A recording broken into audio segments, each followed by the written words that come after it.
하늘에 계신 우리 아버지여, 이름이 거룩히 여김을 받으시오며 나라가 임하시오며 뜻이 하늘에서 이루어진 것 같이 땅에서도 이루어지이다. 오늘 우리에게 일용할 양식을 주시옵고 우리가 우리에게 죄 지은 자를 사하여 준 것 같이 우리 죄를 사하여 주시옵고 우리를 시험에 들게 하지 마시옵고 다만 악에서 구하시옵소서. 나라와 권세와 영광이 아버지께 영원히 있사옵나이다. 아멘. 우리 계속해서 임재 찬양하심으로 주님의 보좌 앞에 더 가까이 나아가겠습니다.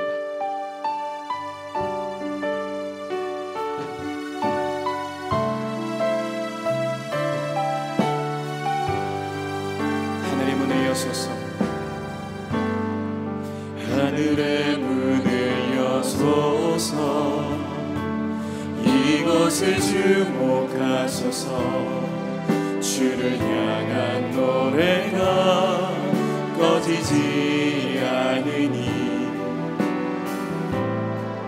우리 찬양 받으소서. 이곳에 임재하소서. 주님을 기다립니다. 기도의 향기가 하늘에 닿으니 주여 응답하여 주소서. 이곳에 오셔서 우리를 받으소서. 이곳에서 드리는 예배를 받으소서. 주님의 이름만이 오직 주의 이름만 이곳에 있습니다. 이곳에 오셔서 우리를 받으소서. 이곳에서 드리는 예배를 받으소서.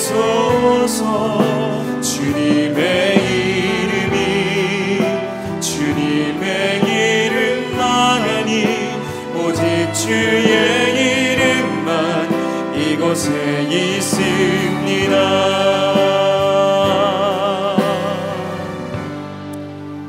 우리 계속 서신 채로 이 시간에는 제가 공동체를 대표하여 공동 기도문을 하나님께 올려드리겠습니다. 여러분께서는 화면을 참고하시고 마음으로 함께 기도해 주시길 바랍니다. 사랑의 하나님, 우리 민족을 지금까지 인도하시고 축복하신 은혜에 감사합니다. 앞으로도 복 주셔서 새로운 축복의 미래로 나아가는 자랑스러운 민족이 되게 하소서. 자비로우신 하나님, 국가와 민족을 품지 않았던 우리의 안일함을 회개합니다. 하나님의 은혜로 안정과 경제적인 복을 누리게 된 이 나라가 죄로 물들어가고 있음을 바라보면서도 깨어 기도하지 않았음을 고백합니다. 용서하여 주옵소서. 살아계신 하나님, 우리 민족이 하나님의 뜻을 이루는 거룩한 나라가 되게 하옵소서. 대한민국이 자유민주주의로 발전하여 하나님의 나라와 복음을 위해 쓰임받는 나라가 되게 하소서. 모든 위정자들이 다니엘처럼 하나님을 경외하며 국민을 섬길 수 있는 지혜를 주시옵소서. 정치와 경제, 사회와 외교, 특히 질병에 대한 두려움으로부터 대한민국을 지켜 주시옵소서. 이 나라가 민족에 다시 한번 부흥의 불길이 타오르게 하옵소서. 우리가 하나님이 축복하신 꿈의 교회 성도로서 암울한 세상에 희망을 주는 복의 근원이 되게 하소서. 대한민국을 사랑하셔서 새로운 축복을 주실 예수 그리스도의 이름으로 기도합니다. 아멘. 다 같이 자리에 앉으셔서 예배를 위해서 묵상으로 기도하시겠습니다.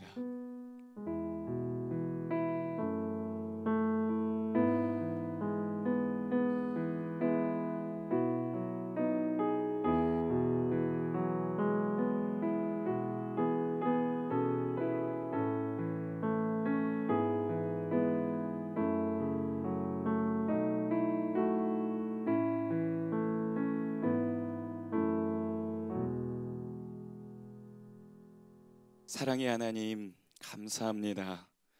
하나님을 예배할 수 있는 기쁨과 하나님을 전심으로 찬양할 수 있는 그 감격을 우리가 기억합니다.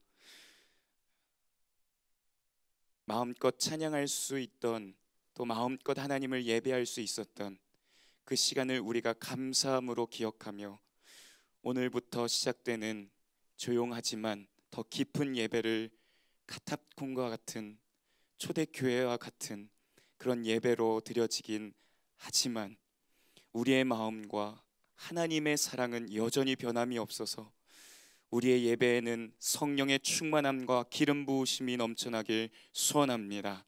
그리고 확신하오니 주님 우리의 예배 가운데 응답하여 주시고 하나님의 나라와 하나님의 뜻을 이루는 귀한 사명의 길을 걸어갈 수 있도록 은혜를 부어 주시옵소서. 오늘도 이 나라와 이 민족과 수많은 시민들과 또 교회 가운데 질병으로, 두려움으로, 많은 어려움으로 고통받고 있지만 하나님의 치료하심과 하나님의 역사하심은 신실하신 줄 믿사오니 주님 이 시간 이 자리에 또 수많은 주님의 몸된 교회에 두려워 떨고 있는 수많은 사람들에게 방문하여 주시옵소서. 자유함을 누리게 하여 주시옵소서. 환경과 상황에 지배받지 않고 지금도 역사하셔서 살아계신 하나님의 지배를 통치를 받는 하나님의 나라를 경험하게 하여 주시옵소서. 오늘도 말씀 들고 서시는 하나님의 리더로 또 우리에게 영적인 아버지로 세워주신 정임의 담임 목사님을 위해 중보합니다. 말씀을 들고 서실 때 주의 성령을 두루마기를 입혀주셔서 하나님의 말씀이 선포되어질 때 많은 사람들의 마음의 신비에 새겨져 아멘으로 화답하며 삶으로 살아내는 귀한 말씀의 증거자로 세워주시옵소서. 특별히 이 어려운 환난 가운데, 이 어려운 상황 가운데 선택하고 집중해야 할 문제들이 많이 있습니다.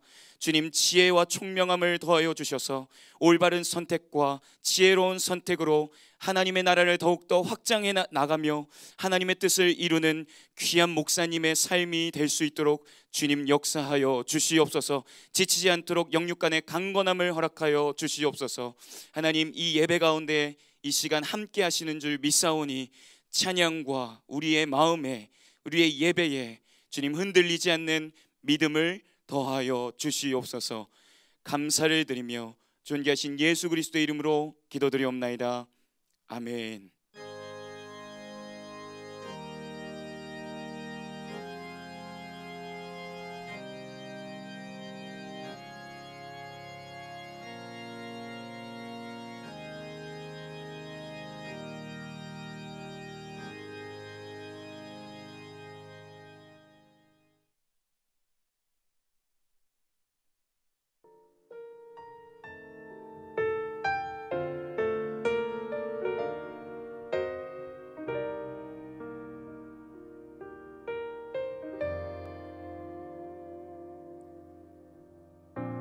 주를 위해 달렸다고 생각했는데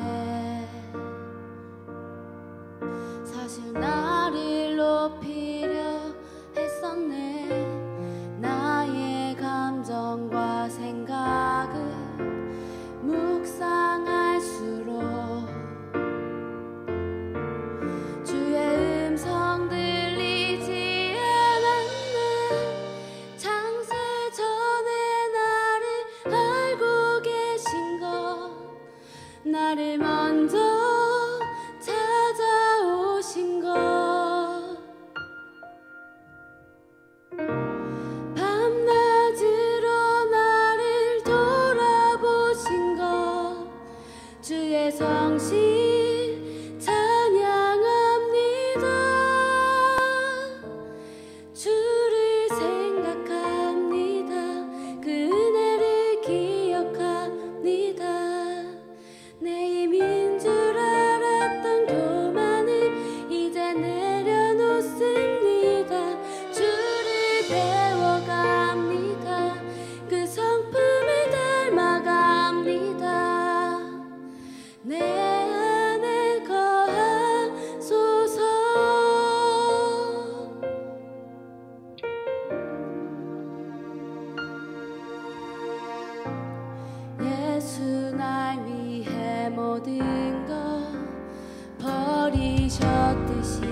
우리 찬양의 고백처럼 우리 안에 거하신 그 성령님께서 오늘도 우리를 계속해서 이끌어 가실 줄 믿습니다.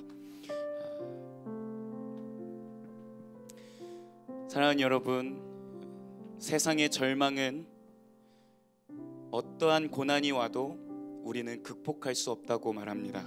그러나 하나님의 소망은 우리에게 어떠한 고난도 이길 수 있는 힘이 있다고 말합니다. 그래서 절망이 아닌 소망으로, 그리고 하나님의 사랑으로 이 시간 조용하게 그러나 깊이 있는 우리의 마음의 소리로 하나님 앞에 이 찬송가로 고백하며 이 시간 찬양하며 나아가겠습니다.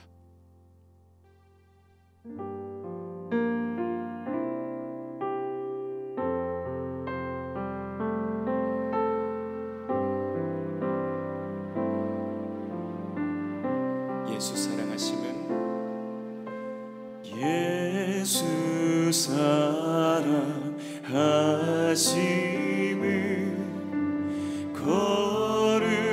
거룩하신 마리세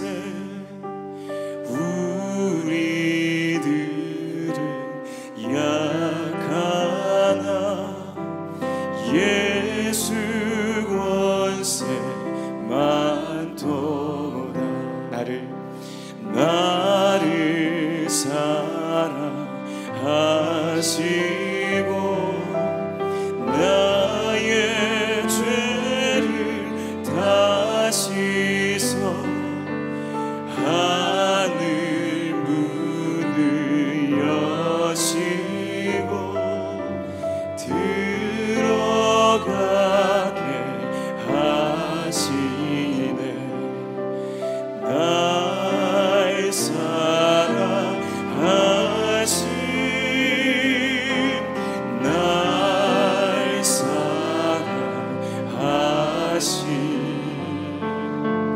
나의 사랑하심 성령에 써있네. 내가 연약할수록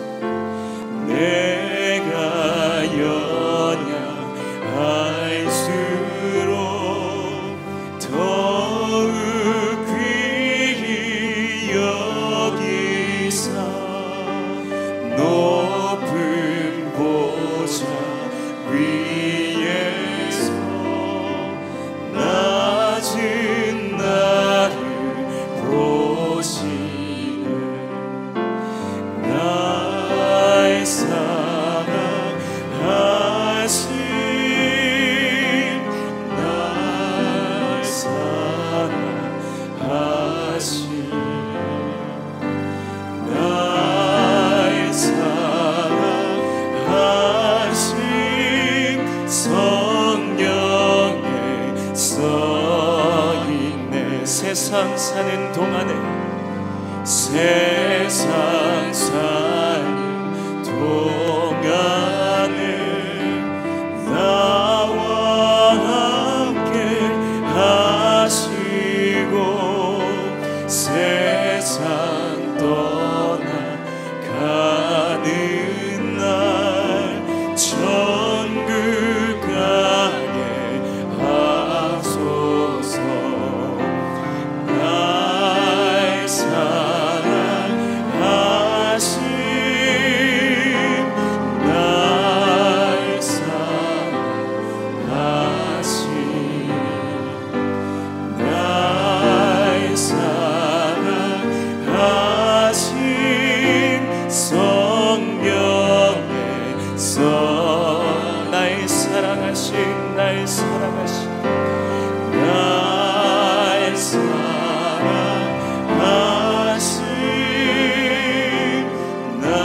나의 사랑하심,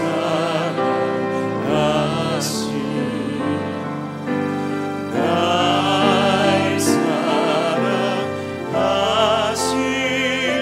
우리 가슴에 손을 얹고 한 번 더 조용하게 또 깊이 묵상하며 고백하겠습니다. 나의 사랑하심, 나의 사랑하심, 나의 사랑하심,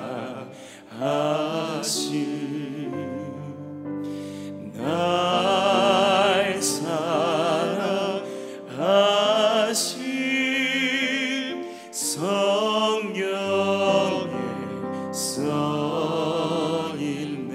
성경에 써있네.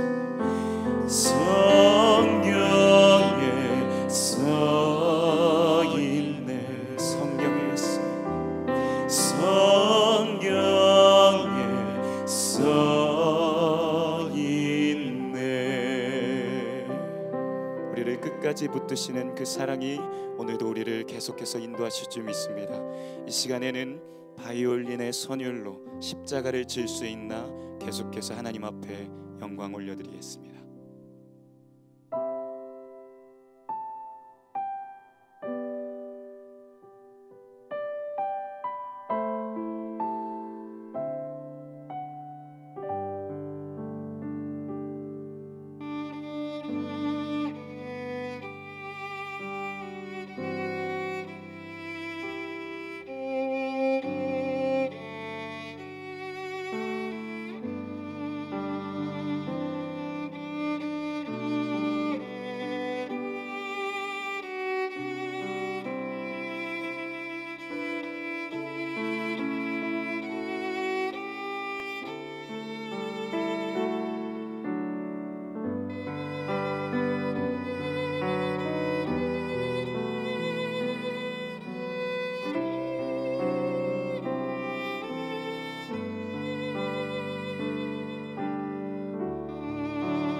다시 한번 이 찬양 들으면서 생각해보고 기도하면 좋겠습니다. 오늘 제가 어제 문자 드린 것처럼 갑작스러운 일이었고 이렇게 가까운 곳에서 일이 일어날 줄 몰랐죠. 그래서 오늘 우리가 드려지는 예배 형식을 많이 바꿨습니다. 참여하는 예배에서 오늘은 조용한 예배, 카타콤에서 드려졌던 예배와 같이 마스크를 쓰고 있고 찬양도 마음대로 할 수 없고 곡수도 줄였고, 그래서 카타콤이 많이 생각이 납니다. 그때 우리의 선조들이 찬양을 하고 싶어도 하지 못했고 예배 드리고 싶어도 드리지 못했던 그 심정을 생각해 봅니다. 아까 일부 예배 마치면서 한 분이 메모를 주고 가셨는데 그 메모를 보니까 오늘 예배로 올까 말까 굉장히 망설였다가 오늘이 마지막 예배가 될 수도 있을 것 같아서 왔다고. 맞아요. 주일 예배가 언제까지 가능한지 기약이 없습니다. 그래서 오늘 이 시간 함께 기도가 필요합니다.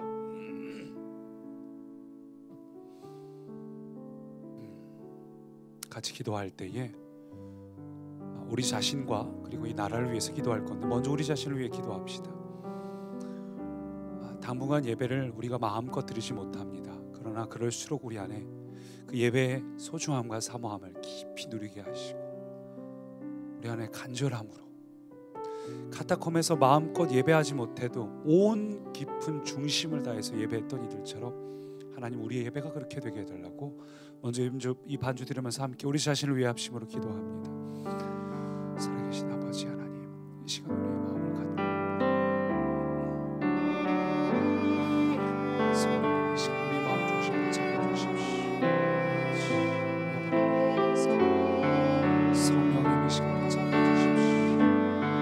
성령님, 이 시간을 잡아주십시오. 성령님, 이 시간을 잡아주십시오.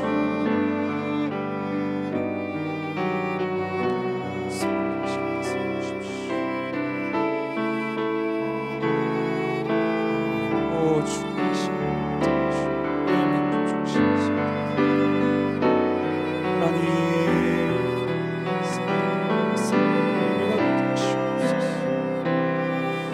오 주님 잡아주십시오. 주님 잡아주십시오.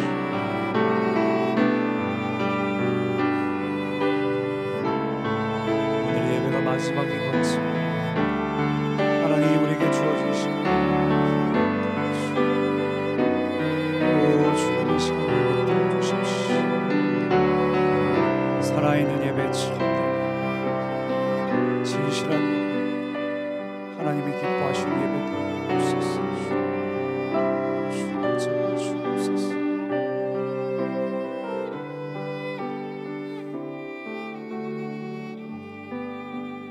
우리 한 번 더 기도할 때에는 이 나라와 민족을 위해 기도하겠습니다. 많은 이들이 실제로 두려워하고 걱정하고 있고 확진자들의 숫자는 늘어나고 문제는 현실이 되었고 많은 성도님들이 당장 생계가 위협받는 상황입니다.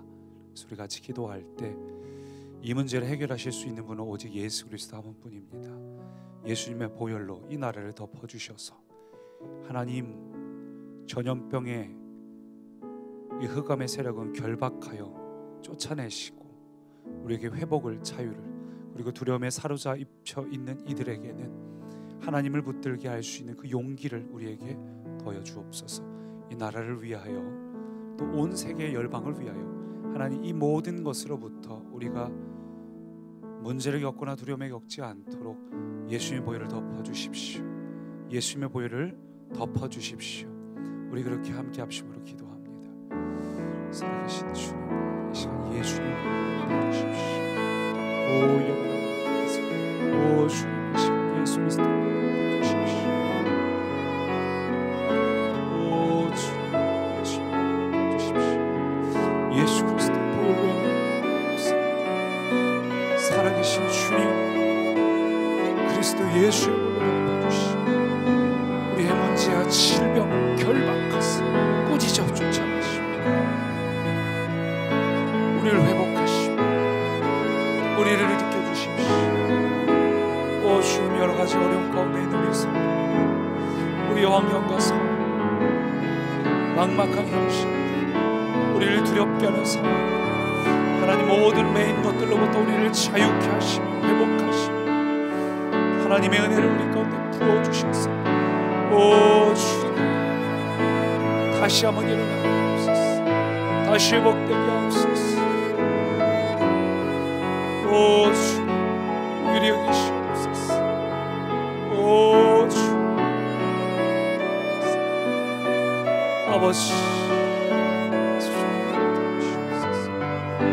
오 주님 역사해 주옵소서. 주님 간구합니다. 온 열방 위에 주의 보혈로 덮어주세요. 오 주님 붙잡아 주시옵소서.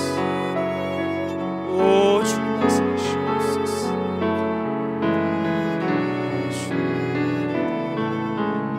주의 은혜를 붙잡아 주시옵소서. 아버지 붙잡아 주시옵소서. 살아계신 주님,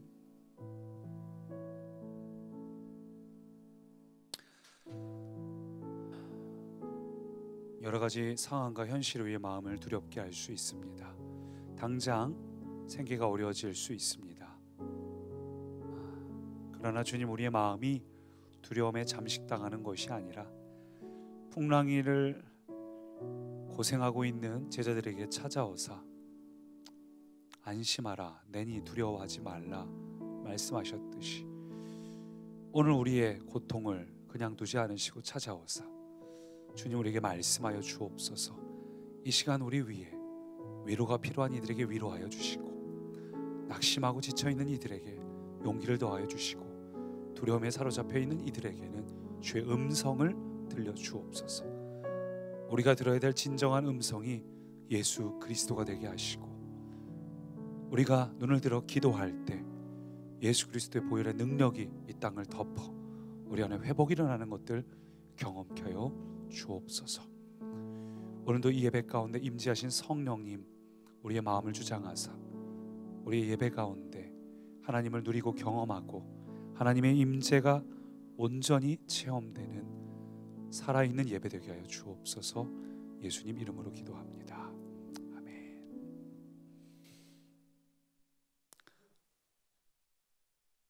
굉장히 조용하지요, 예배가. 찬양도 한 곡밖에 못하고 항상 소리내서 마음껏 찬양하고 기도할 때도 뜨겁게 기도하다가 갑자기 이렇게 되니까 너무 아쉬워요. 그래서 두 가지 생각이 나더라고요. 하나는 우리 침례교단 폐교령이 떨어졌을 때, 우리 공주 구매교회, 공주 침례교회 시절이죠. 교단 통째로 일제시대에 2번, 북한군에 의해서 1번 예배를 잘 드리다가 예배를 못 드리게 됐을 때 우리 선조들의 마음이 어땠을까? 카타콤에서는 어땠을까? 마음껏 예배 드리다가 갑자기 그 예배의 자유를 잃어버리고 부르짖어 기도한다는 게 얼마나 귀중한 건지, 찬양이 얼마나 소중한 건지, 한 번의 예배가 얼마나 귀중한지를 다시 한번 느낍니다. 언제 또 예배가 멈춰지게 될지, 또 언제 예배가 다시 시작하게 될지 우리가 장담할 수 없지만, 그래서 드려지는 한 번의 예배가 주님께서 받으시는 정말 소중한 예배가 우리 안에 회복되기를 소망합니다. 우리 같이 나누실 말씀, 요한복음 13장 말씀을 오늘 드라마 바이블 영상으로 말씀을 같이 보도록 합니다. 6월절 전에 예수께서 자기가 세상을 떠나 아버지께로 돌아가실 때가 이른 줄 아시고 세상에 있는 자기 사람들을 사랑하시되 끝까지 사랑하시니라. 마귀가 벌써 시몬의 아들 가룟 유다의 마음에 예수를 팔려는 생각을 넣었더라. 저녁 먹는 중 예수는 아버지께서 모든 것을 자기 손에 맡기신 것과 또 자기가 하나님께로부터 오셨다가 하나님께로 돌아가실 것을 아시고 저녁 잡수시던 자리에서 일어나 겉옷을 벗고 수건을 가져다가 허리에 두르시고 이에 게야의 물을 떠서 제자들의 발을 씻으시고 그 두르신 수건으로 닦기를 시작하여 시몬 베드로에게 이르시니 베드로가 이르되 주여, 주께서 내 발을 씻으시나이까? 내가 하는 것을 네가 지금은 알지 못하나 이후에는 알리라. 내 발을 절대로 씻지 못하시리이다. 내가 너를 씻어주지 아니하면 내가 나와 상관이 없느니라. 주여, 내 발뿐 아니라 손과 머리도 씻어 주옵소서. 이미 목욕한 자는 발밖에 씻을 필요가 없느니라. 온 몸이 깨끗하니라. 너희가 깨끗하나 다는 아니니라. 이는 자기를 팔자간 두고인지 아심이라. 그러므로 다는 깨끗하지 아니하다 하시니라. 그들의 발을 씻으신 후에 옷을 입으시고 다시 앉아 그들에게 이르시되, 내가 너희에게 행한 것을 너희가 아느냐? 너희가 나를 선생이라 또는 주라 하니 너희 말이 옳도다. 내가 그러하다.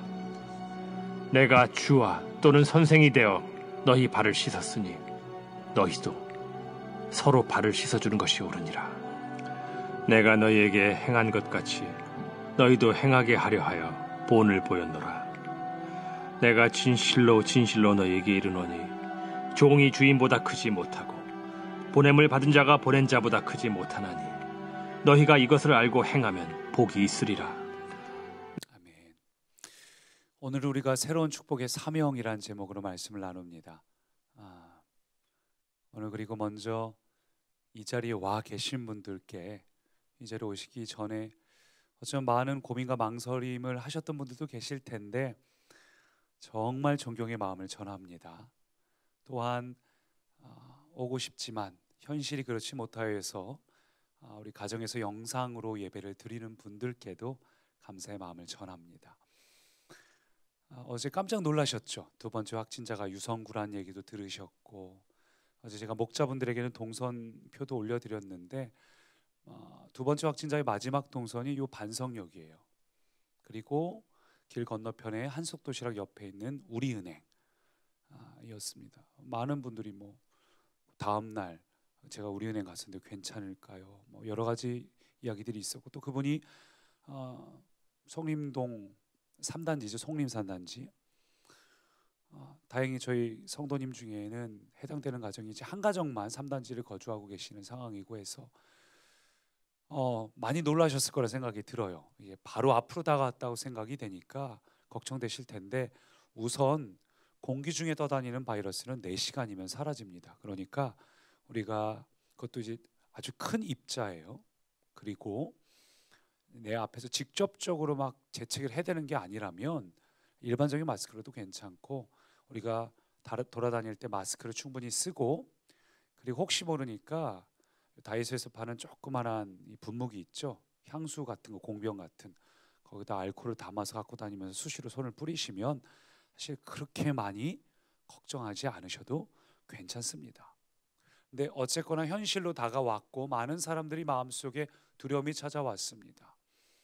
당장 이것이 대구를 경우로 봤을 때 이게 생계로도 다가오는 일이고, 이게 얼마나 갈지, 이제 3월이 되면 중국인들도 들어오기 때문에 중국인 유학생이 대전에만 3,900명이에요. 굉장히 많은 숫자죠. 그러니까 우리가 이런 여러 가지 이야기를 들을 때마다 우리의 마음이 두려워져요, 힘들어져요, 우리의 마음이 위축이 됩니다.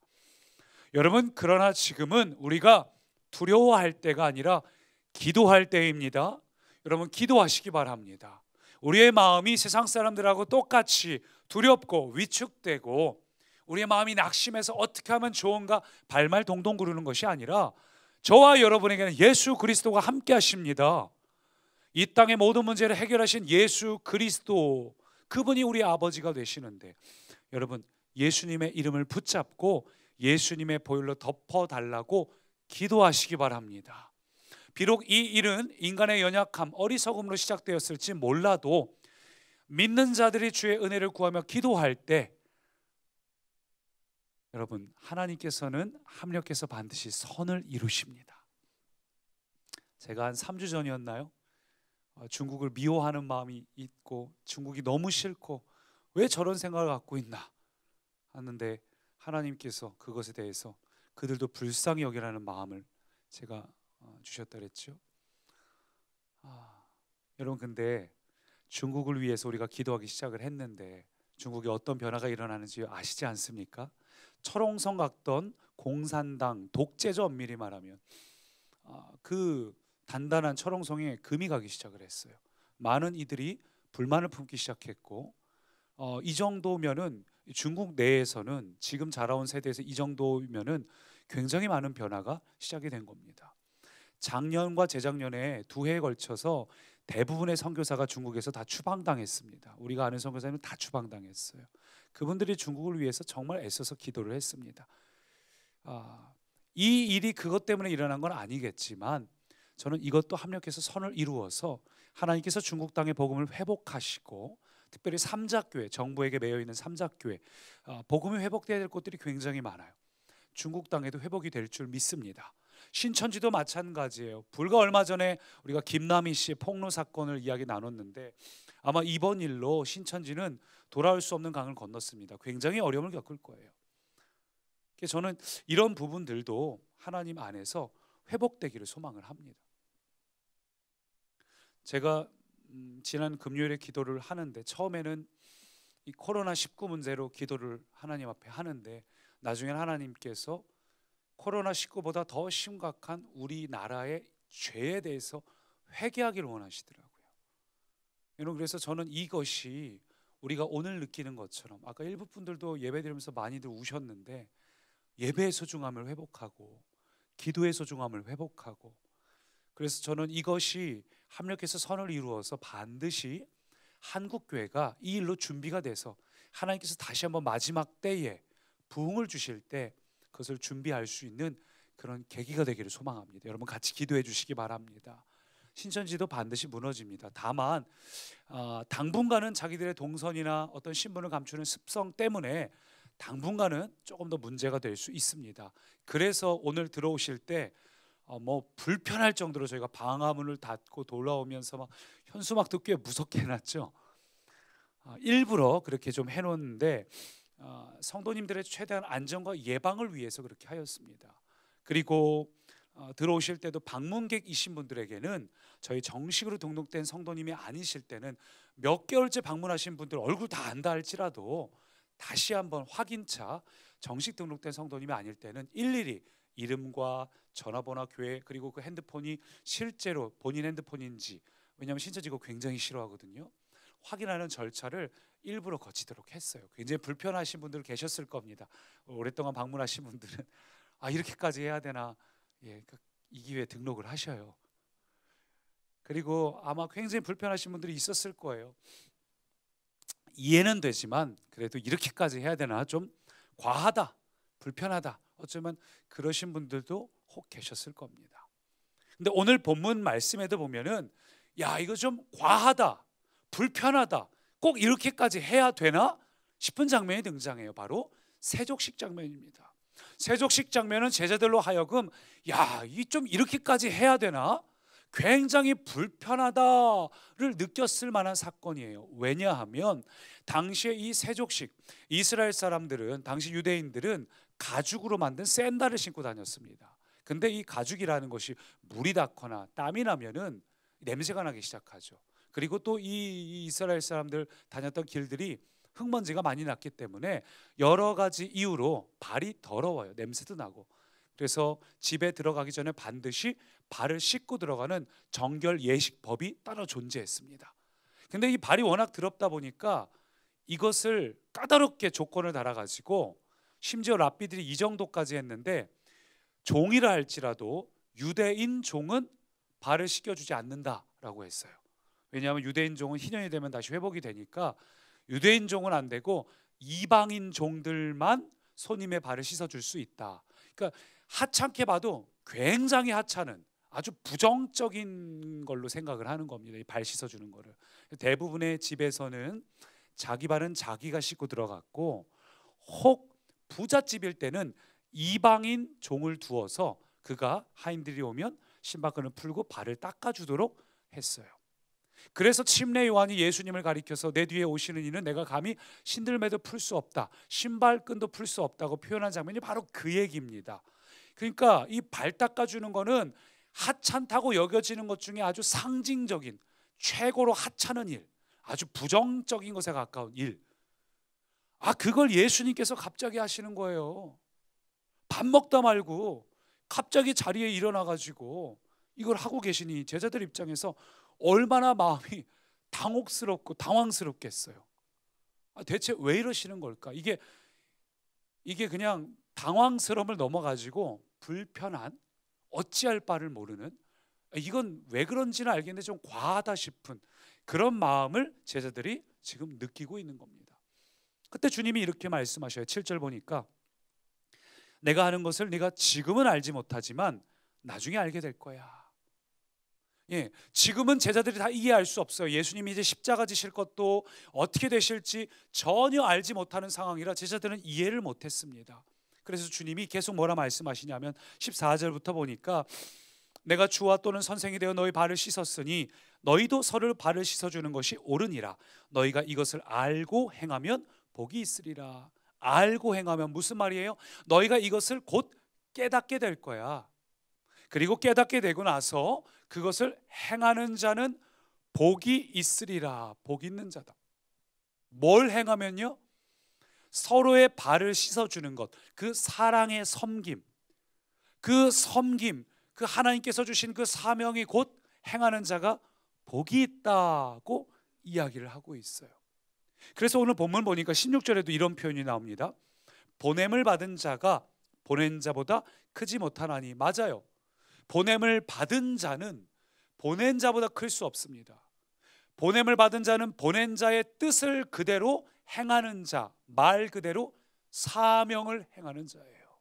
사명을 행하는 자가 바로 예수님이셨고, 예수님은 그 사명을 행하시면서 제자들에게 너희도 이것을 곧 깨닫게 될 거고 너희도 이것을 행하는 자는 복이 있다. 사랑의 섬김을 행하는 자는 복이 있다고 말하고 있어요. 그래서 오늘 말씀 제목이 우리 새로운 축복 시리즈 중에 오늘 말씀 제목은 새로운 축복의 사명입니다. 우리가 왜 하나님 앞에서 사랑의 섬김을 하는 것이 복이 있을까? 가장 중요한 것은 그것이 하나님과 연합된 것이기 때문이에요. 그래서 실제로 축복을 의미하는 히브리어 중에서 한 단어가 베락하는 단어가 있는데 이것이 무릎을 꿇는다는 뜻을 갖고 있어요. 하나님 앞에 무릎을 꿇다, 하나님의 사명을 행하다는 뜻입니다. 오늘 본문은 하나님께서 우리에게 주신 사명을 행하는 것, 순종하는 것, 그것이 복이 있다라고 말하고 있는데 도대체 왜 그게 복이 있는 건지, 그것이 우리에게 어떤 의미가 있는지 오늘 예수님께서 우리에게 직접 보여주고 알려주신 이 장면을 통해서 우리가 발견하는 첫 번째는, 오늘은 따라하시면 안 됩니다. 우리는 사랑의 사명자다. 첫 번째는 우리는 사랑의 사명자다. 14절 보니까 이렇게 말합니다. 오늘은 다 제가 읽습니다. 내가 주와 또는 선생이 되어 너희 발을 씻었으니 너희도 서로 발을 씻어주는 것이 옳으니라. 갑자기 주님이 이 말씀을 하시는 거예요. 여러분 생각해 보십시오. 주님이 밥 먹다 말고 갑자기 왜 이런 얘기를 하시는 걸까요?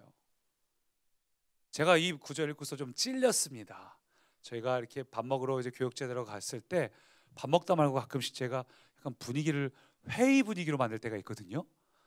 야, 근데 교회 어쩌고저쩌고 얘기를 딱 꺼내는 순간 지금 생각해보니까 밥 먹다 말고 갑자기 분위기가 체하는 분위기가 될 수도 있겠구나.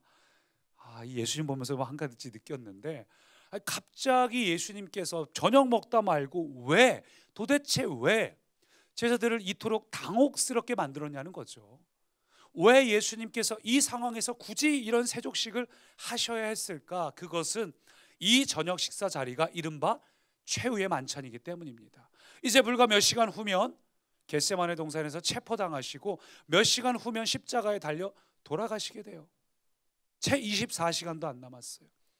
그래서 예수님께서는 다른 나머지 세 개의 복음서에서는 그냥 저녁이라 표현하지 않고 주의 만찬을 하는 장면을 자세히 기록하고 있습니다. 예수님께서 떡을 떼서 이는 내 몸이다, 포도주를 나눠주시면서 이는 내 피다, 이걸 기억하라고 이야기를 하십니다. 굉장히 중요한 얘기를 하시는 거예요. 당신이 십자가에 달려 돌아가실 그것을 이야기를 하는데 제자들은 전혀 알지를 못하고, 심지어 누가복음을 보면 주의 만찬 직후에 제자들이 크게 싸움이 났습니다. 서로 누가 높냐를 가지고서 제자들이 싸우는 걸 보니까, 그걸 보면서 예수님이 얼마나 황당해요. 방금 저녁 먹고 아직이 저녁 식사 자리예요.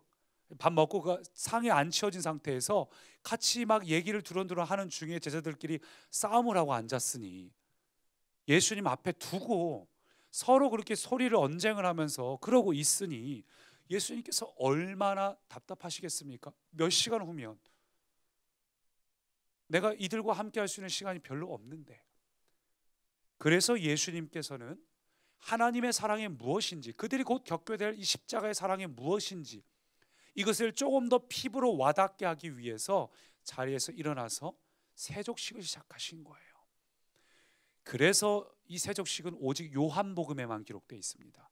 성경 66권 중에 가장 마지막에 쓰여진 책이 요한복음이 AD 대략 90년대에, 그러니까 이미 앞서 세 개의 복음서가 있는 상태이기 때문에 요한은 과감하게 요한복음 전체적으로 중요한 것만 남겨 있고 그 의미가 뭔지를 다 일일이 설명을 해놓은 게 요한복음의 특징입니다. 요한은 주의 만찬은 이미 익히 알려져 있고, 당시 초대교회는 다 주의 만찬을 하고 있었어요.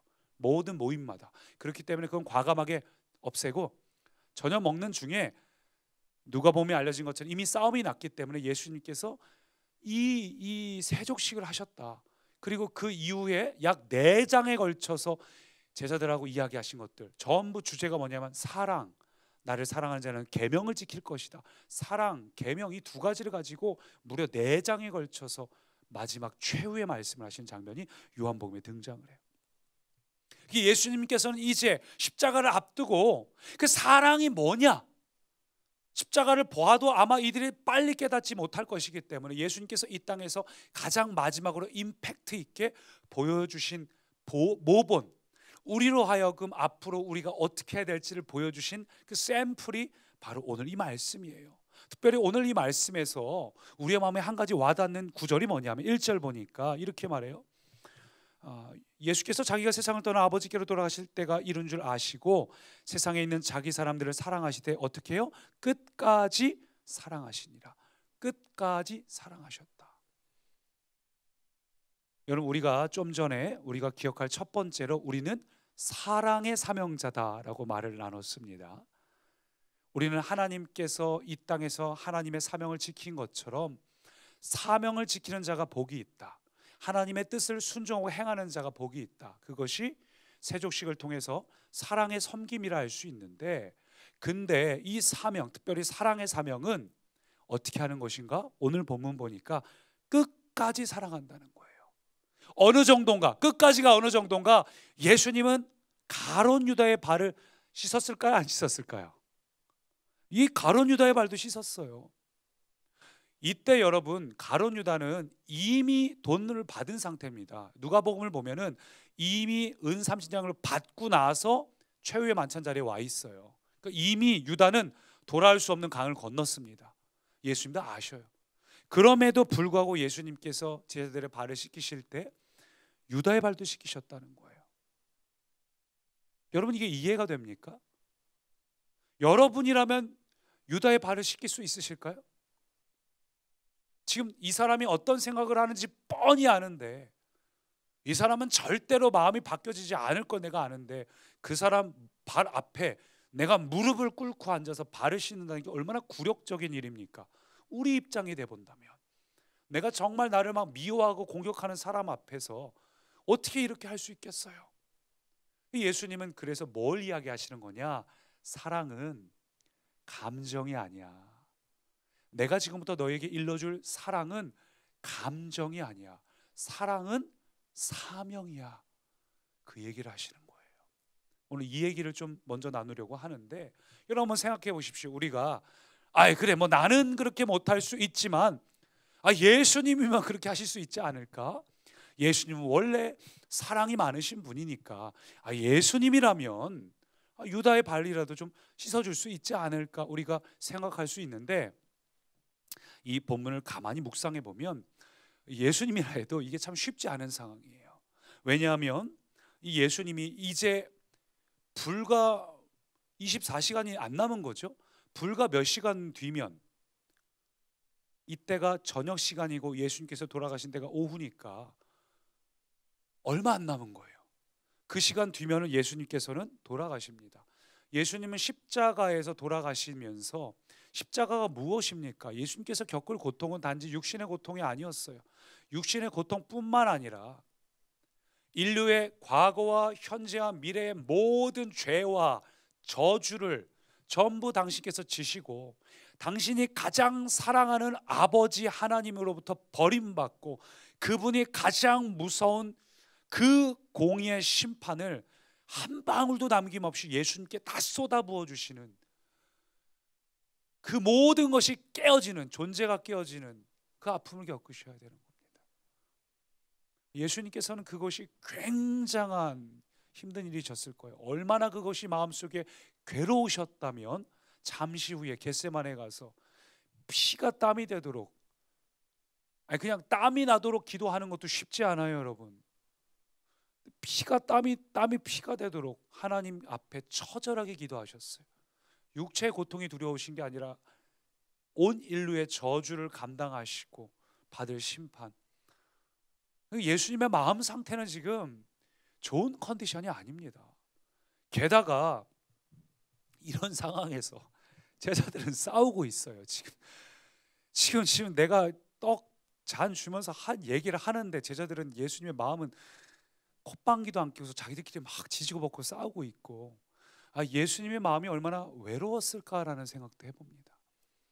제가 담임 목회자로 있으면서, 제가 담임 목회자가 되기 전에 예전에 부목사이고 또 전도사이던 시절에 그때 안희호 목사님께서 늘 외롭다, 고독하다 이런 얘기를 되게 자주 하셨는데 그게 무슨 의미인지 잘 몰랐어요. 근데 이제 알 것 같아요. 되게 외로울 때가 많습니다. 리더는 결정을 해야 되고 책임을 져야 되고, 사람들이 곁에서 뭐 위로와 뭐 힘내세요라는 말을 해도 사실 그게 현실적인 도움이 안 되기 때문에 그런 말을 들어도 여전히 마음 한구석이 고독할 판국에 예수님은 그렇게 말할 제자조차 없었어요. 예수님은 철저히 혼자였습니다. 저는 예수님의 기분이 어땠을까 상상이 돼요. 겟세마네에 올라가서 가장 믿었던 3명의 제자, 그래도 얘네들을 하고서 데리고 올라가는데 걔네마저 퍼져서 자는 걸 보면서 예수님의 마음은 철저히 쓸쓸했고 고독했고 외롭고 심지어 비참했을 겁니다. 정말 바닥까지 내려간 게 예수님의 마음이었을 거예요. 우리로 치자면 마음의 여유가 전혀 없는 상태, 마음이 좋은 컨디션의 상태가 아니라 굉장히 다운되어 있는 상태예요. 그런 장면인데, 그런 상황에서 예수님께서 어떻게 하셨다고요? 제자들이 막 싸우고 막 이럴 때 예수님께서 벌떡 일어나서, 저라면 야 이 멍청이들아 소리 지를 것 같은데, 예수님께서는 그런 이들을 보시고는 조용히 일어나셔가지고 수건을 동이시고 가장 낮은 그 세족식을 하셨습니다. 예수님께서는 그러면서 제자들에게 너 내가 왜 이런지 모르지? 모를 거야. 제자들은 정말 몰랐어요. 이 사건이 나중에, 이 세족식이, 이 사건이 얼마나 제자들 마음가운데 체감이 됐을까요? 우리가 느끼듯이. 근데 그때는 제자들은 몰랐어요. 근데 예수님께서는 최악의 마음 상태에서도 제자들을 발을 씻어주시면서 이게 사랑이야를 보여주시는 겁니다. 어떻게 해요? 아까 요한복음 처음에 나온 것처럼 예수님께서는 사람들을 사랑하시되 자기 사람들을 끝까지 사랑하시니라. 심지어 가룟 유다까지 발을 씻어주셨구나. 그걸 다른 제자들이 느끼는 거예요. 이 눈물 나는 사랑, 끝까지 책임지는 사랑, 어떤 경우에도 포기하지 않는 사랑을 예수님께서는 세족식을 통해 보여주심으로 하나님의 사랑이 얼마나 위대한 것인지, 하나님의 사랑은 에로스나 필레오나 스톨게처럼 우리의 감정에 의해 움직이는 사랑이 아니라 다함이 없고 부족함이 없고 끝이 없는 사랑이 바로 하나님의 사랑이란 걸 우리에게 보여주시는 거예요. 오늘날 많은 사람들이 가룟 유다를 비난하지만 저는 어떤 의미에서 우리가 곧 가룟 유다고 또 우리가 곧 이 철없던 제자들의 모습이구나. 여러분, 사실 우리를 끝까지 사랑해 주신다는 이 사랑의 선언이 없다면 우리는 다 지옥 갈 수밖에 없습니다. 우리가 어떤 상태든 하나님께서 이미 우리의 미래의 죄까지 도말하시고 예수를 믿는 자는 누구든 그는 하나님의 자녀가 되었다는 칭의의 선언을 하신 것, 놀라운 선언 아닌가요? 정말 이 끝없는 사랑이 없다면 우리는 지금도 지옥으로 가야 될 존재들이 얼마나 많습니까? 그래서 요한 1서 4장은 이렇게 말해요. 사랑은 여기 있으니 우리가 하나님을 사랑한 것이 아니요 하나님이 우리를 사랑하사 우리 죄를 속하기 위하여 그 아들을 보내셨다. 여러분, 사랑이란 건 바로 하나님의 사랑은 이런 거라고 말하는 겁니다.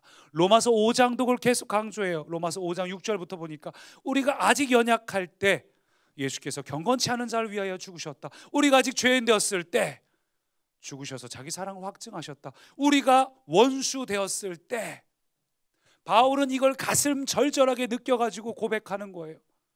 아, 예수님이 우리에게 보여주신 사랑은 감정의 사랑이 아니구나. 끝까지 사랑한다는 건 이런 거구나. 그것을 깨달았습니다.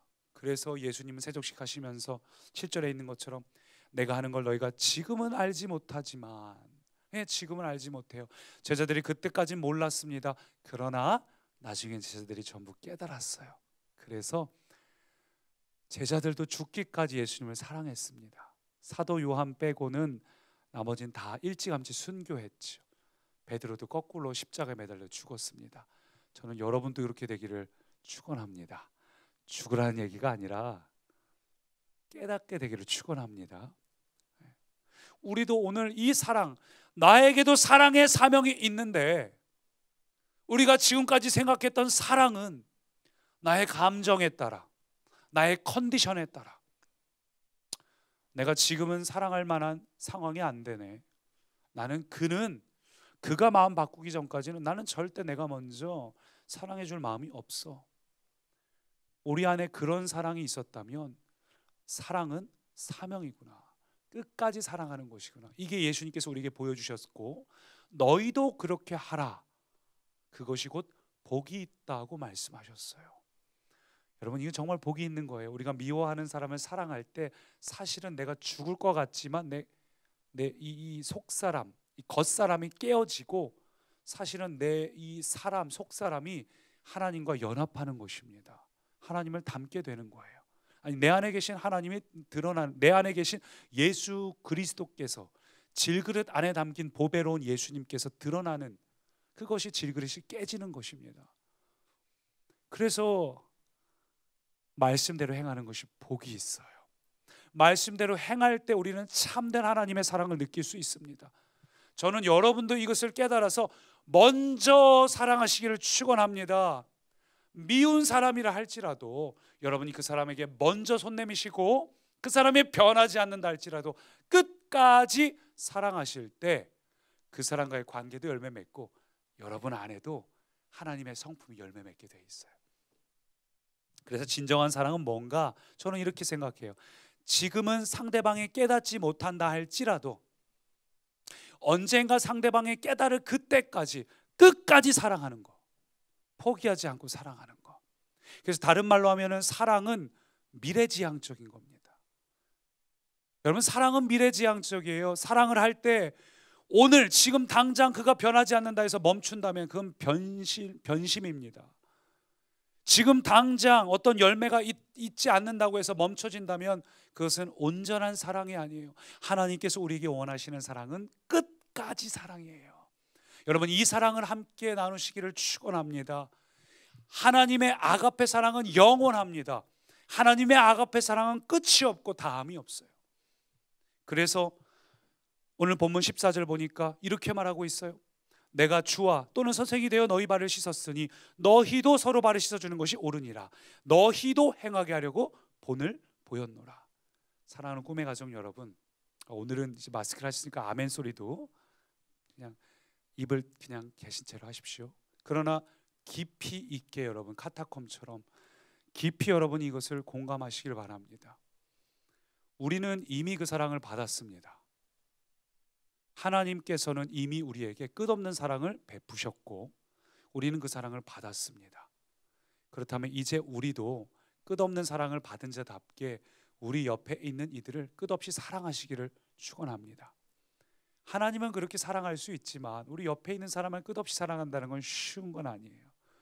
그래서 사랑은 사명입니다. 사랑은 아가페 사랑이에요. 그래서 오늘 우리가 하나님 앞에서 이 세족식을 기억하면서 오늘 주님께서 보여주신 이 사랑의 본, 주님 내게도 그 마음을 주셔서 주님 내가 그렇게 살겠습니다 결단하실 때 오늘 주님께서 여러분 안에 사랑의 생수가 솟구치게 하실 줄 믿습니다. 오늘 저와 여러분이 답답하고 힘든 상황에서 주님 앞에 나와서 주님 내가 그를 사랑할 수 없지만 예수님께서 나를 사랑하셨듯이 나도 그를 사랑합니다. 예수님 나를 붙잡아 주십시오. 내 안에 계신 예수님 나의 이 겉사람 고집을 깨트려 주십시오. 구할 때 저와 여러분 가운데 사랑의 솟아나서 여러분의 노력의 사랑이 아니에요. 여러분 안에 계신 그 하나님의 사랑이 솟아나서 그 아가페 사랑으로 여러분 옆에 있는 이들을 사랑하시되 끝까지 사랑하시기를 포기하지 마세요. 미래지향적으로 끝까지 사랑하시기를 축원합니다. 첫 번째는 우리는 사랑의 사명자라는 것이고 두 번째는 이거예요. 우리는 섬김의 사명자다. 우리는 섬김의 사명자입니다. 사도 바울도 보면은 사도 바울이 데살로니가 교회의 교인들에게 편지를 썼을 때 뭐라고 표현하고 있냐면 너희들이 행한 사랑의 수고를 내가 잊지 않고 기도하고 있다고 말하고 있어요.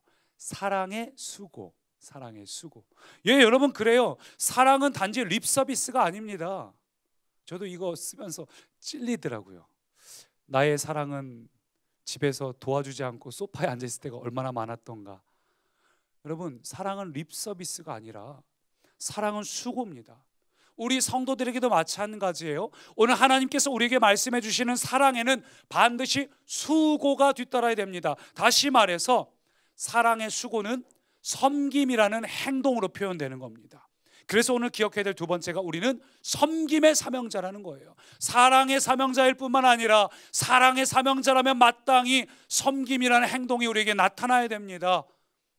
이게 왜 중요한가? 8절 보니까 이렇게 말해요. 베드로가 이르되 내 발을 절대로 씻지 못하시리이다. 예수께서 대답하시되 내가 너를 씻어주지 아니하면 네가 나와 상관이 없느니라. 이 구절이 굉장히 신학적으로도 중요한 의미가 있긴 한데 단순하게 봤을 때 주님 베드로에게 뭘 이야기하시는 거예요?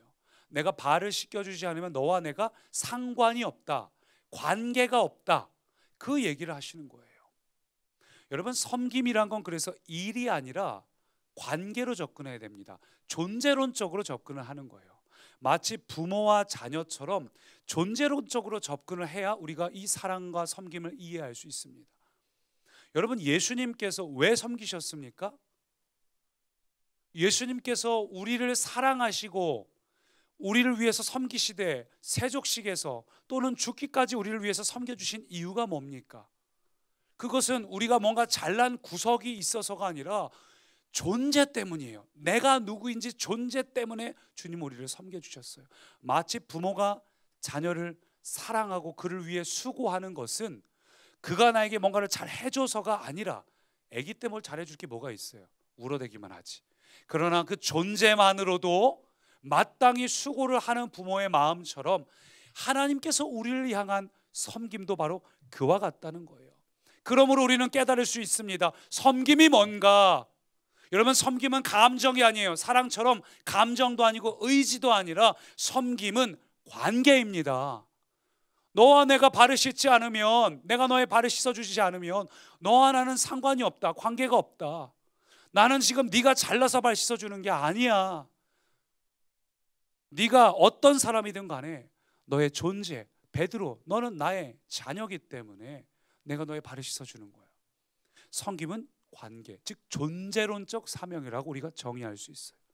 존재론적 섬김이란 건 다른 말로 하면은 우리가 할 만한 때 섬기고 시간 있을 때 섬기고 마음이 내킬 때 섬기고, 그게 아니라 할 수 없다 할지라도, 시간이 없다 할지라도, 지금 예수님처럼 마음이 턱 막히고 지금 예수님처럼 마음이 처절하게 괴로운 상황이라 할지라도 그럼에도 불구하고 억지로라도 섬기는 것, 그게 존재론적인 사명입니다.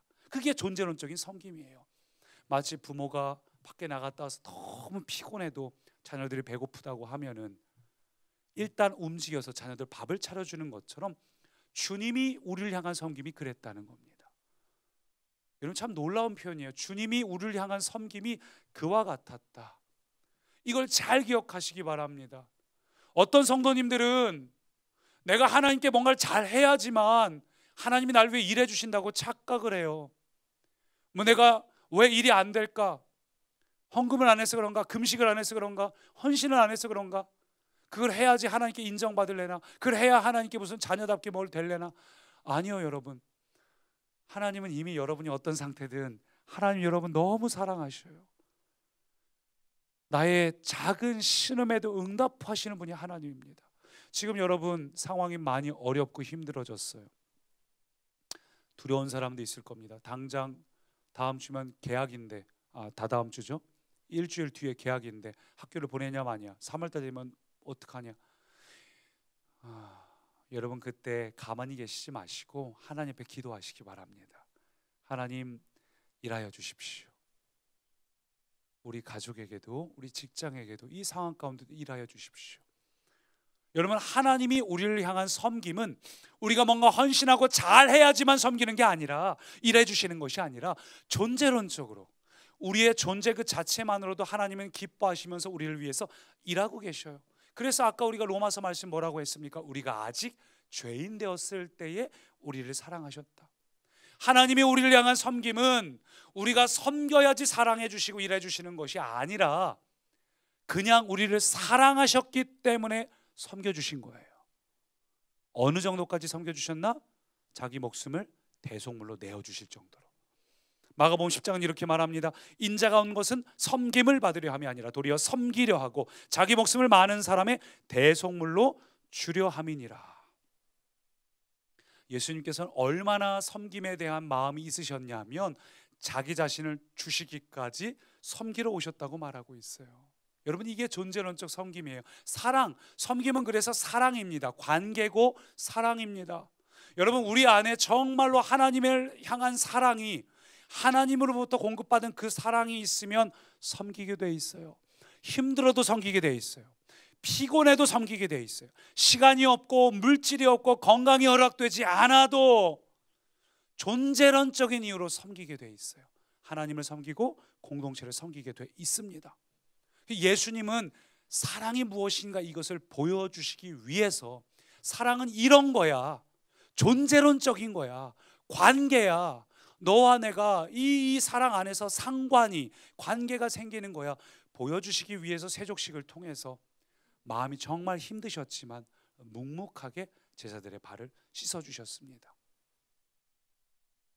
그러면 여기서 우리가 한 가지 질문이 생기죠. 왜 오늘날 우리 안에는 그런 마음이 없을까?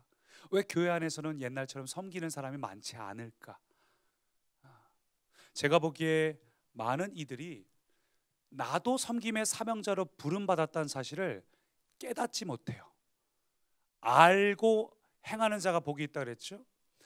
깨달아야 되는데 가장 먼저 우리가 그걸 깨닫지 못하는 것 같아요.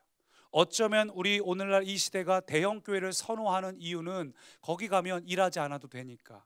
그래서 우리 꿈의 교회를 선택하신 분들도 있으실 겁니다. 뭐 300명 정도 사이에 껴있으면 모르겠지. 사랑하는 꿈의 가정 여러분, 하나님 나라의 백수는 없습니다. 하나님은 우리에게 존재만으로도 그냥 사랑의 존재예요. 우리는 그냥 섬기는 존재입니다. 내 존재가 그렇다는 사실을 깨닫는 순간 모든 것이 다 섬김의 것들로 보입니다. 근데 우리가 그것을 미처 깨닫지 못하니까 내가 안 해도 되겠지, 숨어버려요. 많은 분들이 공동체를 섬기고 있는 분들도 이미 계십니다. 이 교회 공동체를 섬기고 있는 분들 중에 어떤 이는 제가 보기에 사역을 위해서 섬기는 분들도 있어요. 개인적인 욕심을. 어떤 분들은 할 수 없이 사명을 따라 하시는 분들도 있습니다. 어떤 분들은 그냥 일로, 사역으로 하시는 분들도 있어요. 근데 제가 보기에 섬김이란 무엇인가? 섬김은 사욕도 아니고 사역도 아니고 사명도 아니고 사랑이에요. 여러분 이 사랑으로 사명을, 섬김을 감당하시기 바랍니다. 내 안에 사랑이 있기 때문에 섬기는 거예요. 그래서 사랑이 있는 자는 반드시 섬김을 하게 돼 있고, 내 안에 섬김이 없다는 것은 다시 말해서 사랑이 없구나, 필레오나 스톨게적인 거지 내 안에 아가페 사랑이 없구나. 여러분 예수님을 생각해 보십시오. 예수님의 섬김은 어떤 것이었습니까? 예수님께 섬기기 전에 밥 먹다 말고 갑자기 자리에서 일어나더니 막 허리춤을 치켜서 하면서 자, 잘 봐봐, 주먹 주먹 주먹 주먹, 수건 갖고 와봐, 그렇게 했습니까? 막 사람들 앞에 광고했나요? 날 주목하라고? 아니요. 예수님께 제자들의 마음을 얻고 싶어서, 환심을 사고 싶어서 발 닦아준 건가요? 아니요. 근데 오늘날 우리는 어떻습니까? 우리의 섬김을 보면 우리는 사람들이 나를 알아주지 않을 때 서운해요. 내가 이렇게 수고하는데, 내가 이렇게 애쓰는데, 혹은 어떤 사람의 마음을 얻기 위해서, 내가 여기서 뭔가 인정받기 위해서. 여러분, 진정한 섬김은 무엇인가? 아무도 알아주지 않아도, 내 마음이 힘들고 피곤해도, 섬길 시간도 없고 돈도 없고 건강이 허락되지 않는다 할지라도, 그럼에도 불구하고 주님이 내게 원하시는 것이 있다고 느껴질 때는 즉각 섬기는 것. 여러분, 이런 존재론적인 섬김이, 사랑이 우리 가운데 있기를 축원합니다. 어떤가요? 여러분 안에 그런 사랑과 섬김이 있으신가요? 정말 하나님의 마음으로 끝까지 사랑하고 계신가요? 정말 할 수 없는 상황에서도 존재이기 때문에 섬기고 계신가요? 아까 읽었던 말씀을 다시 보면 분명히 성경은 이렇게 말하고 있어요. 너희도 서로 발을 씻어주는 것이 옳으니라. 내가 너희도 행하게 하려 본을 보였노라.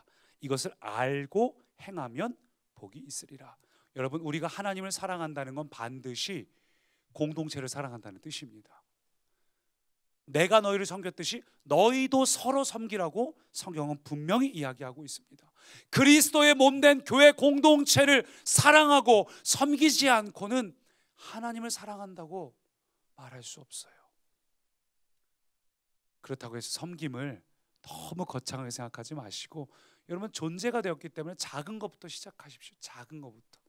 오늘 이따 예배 나가실 때, 나가시면서 이 의자에 접혀 올려져 있는 것들 접으시고, 주보가 의자에 놓여 있으면 그거 앞에 갖다 주시고, 그런 작은 섬김들, 엘리베이터 누르고 뒤에 문 잡아주는 그런 것들, 지금은 서로 조심해야 될 때이긴 합니다만 그런 작은 섬김부터 시작이 되는 거예요.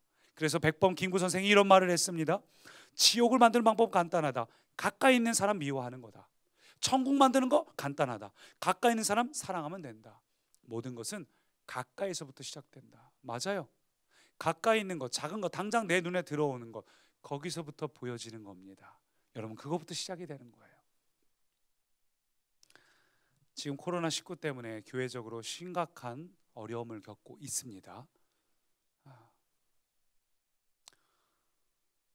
교회적으로 참 많이 아쉬워요. 좀 이따 광고 때도 또 말씀드리겠지만, 그래서 여러분, 교회를 위해 기도해 주시는 것도 섬김입니다. 교회를 위해 기도해 주십시오. 뭐라고 기도해야 될까요? 교회 우리 성도님들 중에 당장 사업이 휘청거리는 분들이 있을 겁니다. 당장 한 달 장사 안 되면 임대비 폭탄에, 생활비 폭탄에 정말 기도가 필요한 때예요. 여러분 집에서 꼭 기도해 주시기 바랍니다. 살아계신 하나님, 우리 사랑하는 성도님들 가정에, 직장에 성령이 일하여 주십시오. 존재론적으로도 일해 주시는 분이시니까 일하여 주십시오.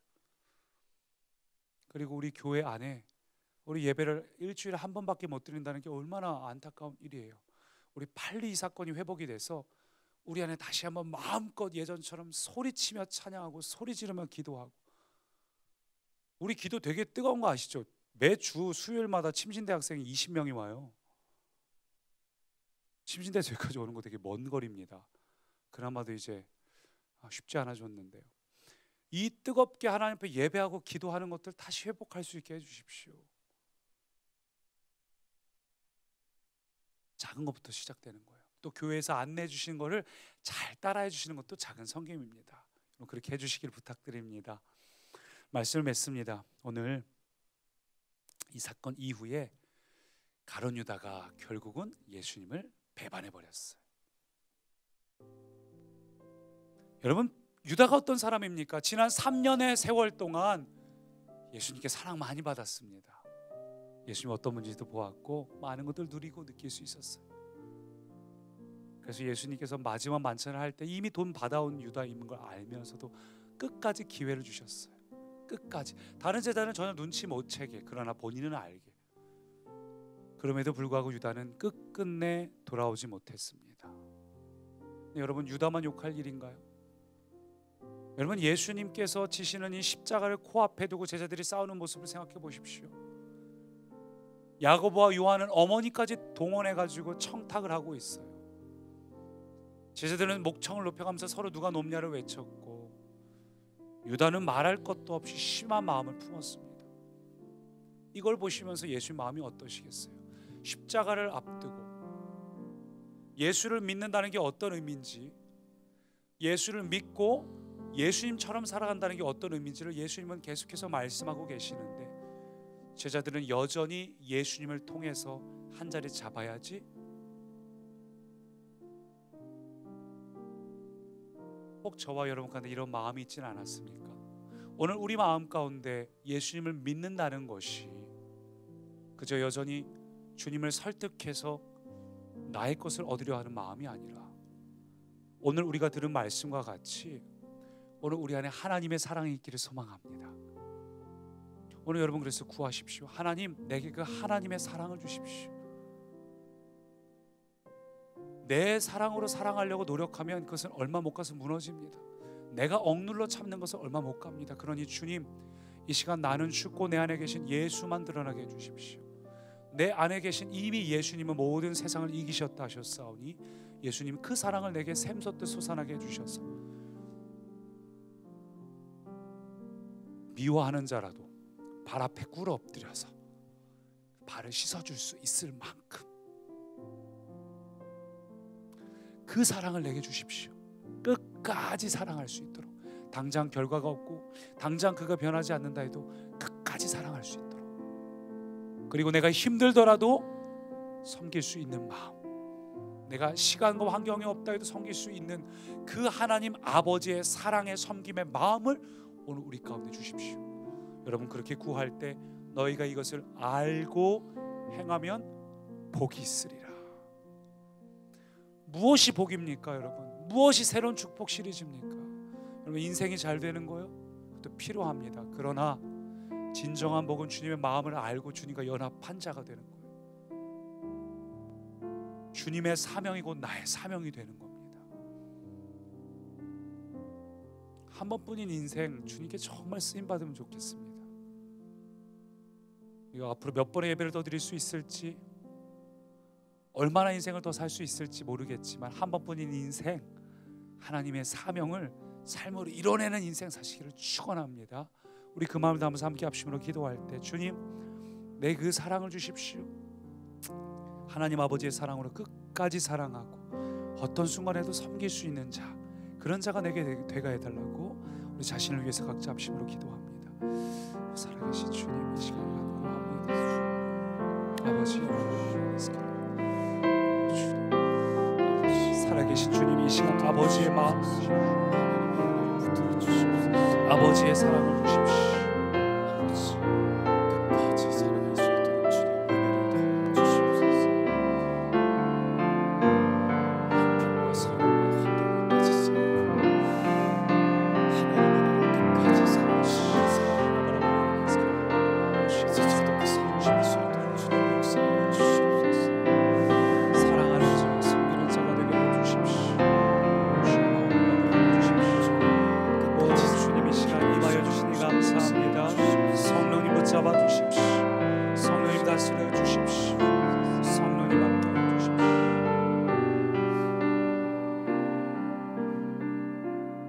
살아계신 주님, 이 시간 우리의 마음을 붙잡아 주셔서 성령님 이 시간 이 자리에 운행하시고 우리 안에 하나님의 사랑이 솟아나게 하시고, 섬기되 내 컨디션에 따라가 아니라 주님과 같이 목숨을 줄 정도로 섬길 수 있는 자, 하나님 그런 자가 되게 해주십시오. 그 첫걸음을 걷기 원합니다. 함께하여 주옵소서. 예수님 이름으로 기도합니다. 아멘. 우리 주보를 보시고 교회 소식을 나눕니다. 우선 어제 밤에 문자를 드린 것처럼 어제 낮에는 수요예배까지 드린다고 했지만 어제 밤에 다시 문자를 드린 것처럼 주일 1부, 2부 예배를 제외한 일체 모임이 없습니다. 일체 없습니다. 수요예배는 이 자리에서 드리는 게 아닙니다. 이 자리에서 드리는 것이 아니라 여러분 대전꿈에게 유튜브 채널에 접속하셔서 저희가 이번 주 안으로 생중계 장비가 완료되니까 영상 중계를 하든 아니면 미리 녹화를 하든 하여튼 수요일 날 적어도 한 7시 반까지 녹화가 되면 올릴 테니까 그 시간에 집에서 예배를 드려주시기 바랍니다. 그러니까 집에서 드리기 때문에 예배 어떤 찬양이나 말씀 짧게 하고 충분히 기도할 수 있는 시간으로 제가 좀 수정해서 예배를 인도할 겁니다. 금요 예배는 아예 없습니다. 영상 같은 것도 없는 거고요. 새벽 예배도 없습니다. 단 교회에서 개인적으로 기도하실 분들은 알아서 오셔서 번호키 누르고 24시간 열릴 수 있으니까 기도하시고 들어가셔서 반드시 그 소독제 있으니까 사용하시기 바랍니다. 들어오시면서 내용들은 여기 오른쪽 주보 있는 대로 쭉 진행이 되셨을 거고 이런 질문이 생길 수도 있어요. 왜 주일날 이런 상황이 심각한데 반성령 바로 앞에 있는 교회가 왜 주일에 예배를 드려야 되냐 할 수 있는데 설명 하나 드릴게요. 국가에서 전염병 재난 단계가 있습니다. 총 4단계로 되어 있는데 현재 대한민국 상태는 경계 단계예요. 경계 단계고 여기서 하나 더 올라가면 심각 단계가 되는데 이때는 이게 최고 단계입니다. 심각이 되면 4단계가 되면은 초, 중, 고는 폐교령이 떨어지고 휴교령이 떨어지고 심지어는 민간 학원까지도 전부 휴원령이 떨어집니다. 회사들도 탄력적으로 조정을 합니다. 그래서 우리도 심각 단계가 되면 교회도 주일 예배 못 드립니다. 제가 보기에는 3월 달이 되면 심각 단계로 갈 가능성이 있는데 아직은 경계 단계, 아직은 경계 단계예요. 그래서 계약을 연기한다는 일정이 아직 없는 이유가 거기 있습니다. 그래서 저희가 거기에 맞춰서 지금 천주교 같은 경우도 중앙에서 내려온 수칙이 주일 낮 미사만 드리고 나머지 전부 하지 말자. 대부분의 기독교도 이 정도로 지금 정해져 있어요. 주일 낮 예배만 드리고 나머지 일체 없애자. 주일 낮 예배도 예배 형식을 이렇게 저희가 드리는 카타콤처럼 조용한 예배로 드리자로 변경이 된 상태입니다. 그렇고 그래도 혹시 마음이 불편하신 분들은 기억해 주십시오. 주일 이 예배가 정말 힘이 되시는 분들이 있어요. 지금 오늘도 참 많은 분들이 눈물을 흘리셨는데 정말 힘든 상황에서 교회 와서 예배 안에서만 누릴 수 있는 임재를 누리기 원하는 분들도 분명 있으십니다. 그래서 저희가 주일 예배만 그렇게 드리는 것이고 대신에 서로 마스크 쓰고 조심하시고 우리 아까 말씀드린 것처럼 반성역 좀 이렇게 동선이 있었기 때문에 철저히 조심하시되 말씀드린 것처럼 마스크 그리고 휴대용 알코올 조그만한 향수 경병에 손 계속 수시로 뿌리시면 괜찮습니다. 걱정하지 마시고 한 주간도 건강하게 보내시기 바랍니다. 우리 착한 헌금 2월달 오늘 마지막 주죠. 마지막 주는 교회 밖을 향해서 사용되는 헌금인데 오늘 드려지는 착한 헌금은 우리 노은 삼동 동사무소로 협의해서 이제 새 학기가 되면 초등학교 입학하는 학생들 중에 저소득층 아이들 가방과 신발을 구입하는 데 사용이 돼요. 굉장히 어려운 가정들이 있어서 학교에 가서 어려움을 겪지 않도록 그것들을 준비하는 데 사용이 되겠습니다. 우리 다 같이 자리에서 일어나셔서 찬양하시고 만복의 근원 하나님 오늘 짧은 찬양으로 찬양하시고 축도로 공예배를 마칩니다.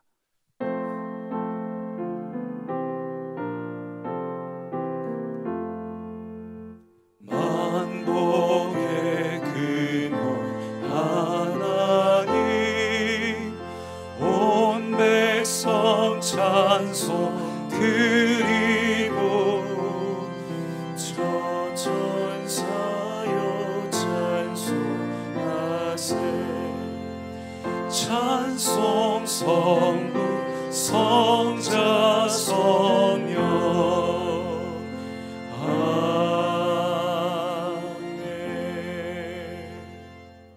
살아계신 하나님 오늘 우리가 하나님 앞에 특별한 마음으로 나온 이 마음과 삶의 예불 주님께서 기쁘게 받아 주옵소서.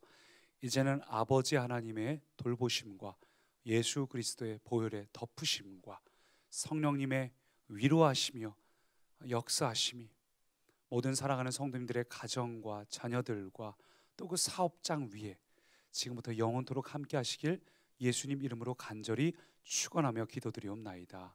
아멘.